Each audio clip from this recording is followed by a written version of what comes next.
This is why they all hate Ripple XRP. So guys, we're talking about the new financial system here, okay? Listen very carefully.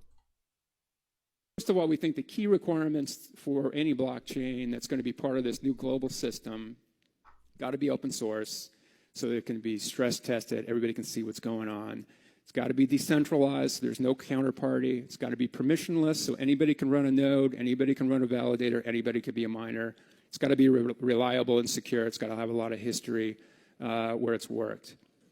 For payments, which again we think are the killer app, we think that's where it all starts. For payments, we think that has additional requirements.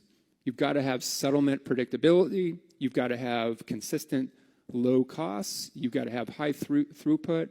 And we think you have to have low energy consumption.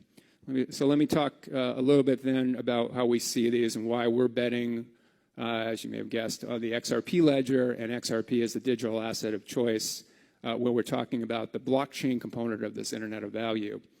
Xrp clearly has, among the majors, the lowest transaction costs. It is the fastest, about 3 seconds to settle. And it has the highest throughput of the major blockchains. Now, again, throughput, important to, I think, realize that, look, most of transactions eventually are going to be off ledger in some fashion. They're going to be using payment channels, XRP payment channels, Lightning Network, whatever it is. However, the throughput is still very important because at some point, someone's got to settle to the ledger, right? So the more throughput, the lower cost, the more efficient it's going to be. And equally as important, you've got to have this predictability of settlement.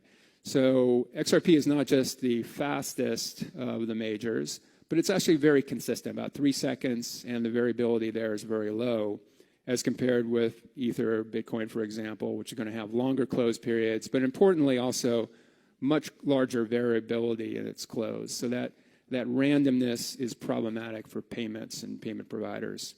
The other key thing is... Wow, again, the new financial system